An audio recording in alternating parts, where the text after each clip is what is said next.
Final 25 Boishakh কবিগুরু রবীন্দ্রনাথ ঠাকুরনি আজাইমানি সাল রবীন্দ্রনাথ ঠাকুরনি আজাইমানি সাল নরকসাই বাংলা বংশংনি হুকুমুমু কুমুনতি পান্ডা সংচানা ওয়ানসুক মুংন চবুই ককথুম পান্ডানি বিশিংতি বাংলা সংক্রান্তি বালয়নি আচুকফাং সেবক ভট্টাচার্যি বসকাংনি পান্ডা বুতাং রত্ন লুকুবসকাংও সাকলাইখা।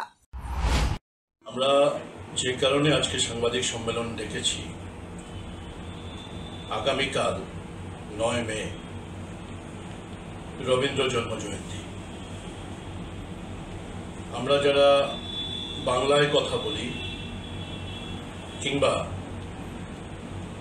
এই সমগ্র অঞ্চলে বাংলা ভাষাভাষী অধ্যুষিত অঞ্চলে আমরা যারা বসবাস করি, শুধু তাই না, সমগ্র ভারতবাসীর কাছে বিশ্বকবি রবীন্দ্রনাথ ঠাকুর একজন আমাদের সংস্কৃতির অগ্রদূত।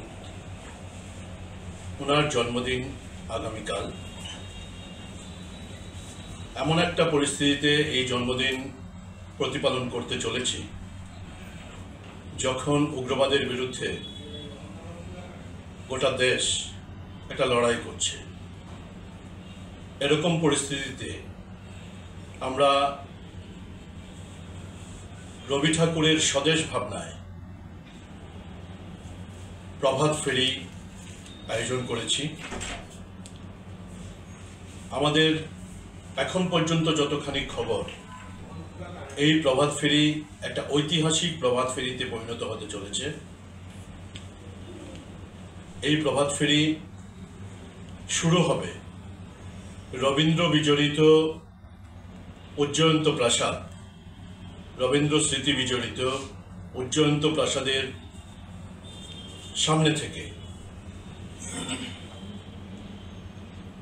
এবং শেষ হবে রবীন্দ্র স্মৃতি বিজড়িত আরেকটি প্রতিষ্ঠান, উমাকান্ত একাডেমি। সেই উমাকান্ত একাডেমির রবীন্দ্র মূর্তির পাদদেশে গিয়ে এই প্রভাত ফেরি সাঙ্গ হবে। আমাদের এই প্রভাত ফেরিটি রাজবাড়ির সামনে থেকে তুলসীবতীর সামনে হয়ে জ্যাকসন গেট হয়ে কামানচমনি, কামানচমনি থেকে পোস্ট অফিস চমনি, পোস্ট অফিস চমনি থেকে আরএমএস চমনি, আরএমএস চমনি থেকে উমাকান্ত স্কুল। এই হবে এই প্রভাত ফেরির পথ। এখন পর্যন্ত আমাদের কাছে যতখানি খবর আছে, আগরতলা শহরের প্রায় 100টি নাচ, গান, আবৃত্তি, ছবি আঁকা, যন্ত্রসঙ্গীত শিল্পী, নাটক, এমনকি যারা লেখালেখির সাথে যুক্ত, ওনারা সবাই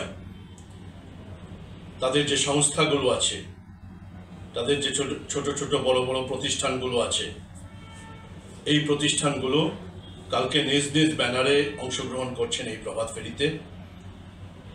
বাংলা সংস্কৃতি বলয় আগরতলা সংসদ এই প্রভাত ফেরির আহ্বান করেছে। এই প্রভাত ফেরি এর মধ্যে টেবলু থাকছে, নাচ গানে ভরপুর থাকছে, একাধিক টেবলু হবে। এই বর্ণাঢ্য শোভাযাত্রা, এর আগে আগরতলা শহর বা ত্রিপুরা রাজ্য কখনো এত বড় শোভাযাত্রা দেখেনি। এই প্রথম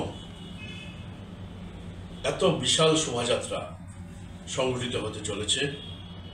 আমরা আপনাদের মাধ্যমে সবার কাছে অনুরোধ করছি, এই প্রভাত ফেরিতে সবাই মিলে যুক্ত হন।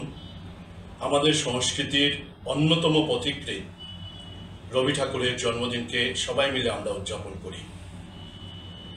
বাংলা সংস্কৃতি বলয়ের অন্যতম প্রাণভোমরা হচ্ছে সাপ্তাহিক সংস্কৃতি হাট। এই সাপ্তাহিক সংস্কৃতি হাট বিরামহীন 75টি রবিবার আমরা আগামী রবিবার সম্পন্ন করব। সেই সংস্কৃতি হাটেও রবীন্দ্র উৎসব প্রতিপালিত হবে। সেখানে আমরা রবি ঠাকুরের মর্মর মূর্তি স্থাপন করেছি এবং মর্মর মূর্তি স্থাপন করার পর আগামী রবিবার বিরামহীন 75তম সাপ্তাহিক সংস্কৃতি হাটে রবীন্দ্র উৎসব পালন করা হচ্ছে। এই দুটি বিষয় আপনাদের মাধ্যমে আমরা রাজ্যবাসীর কাছে নিয়ে যেতে চাইছি। Bureau report, খুম্পই।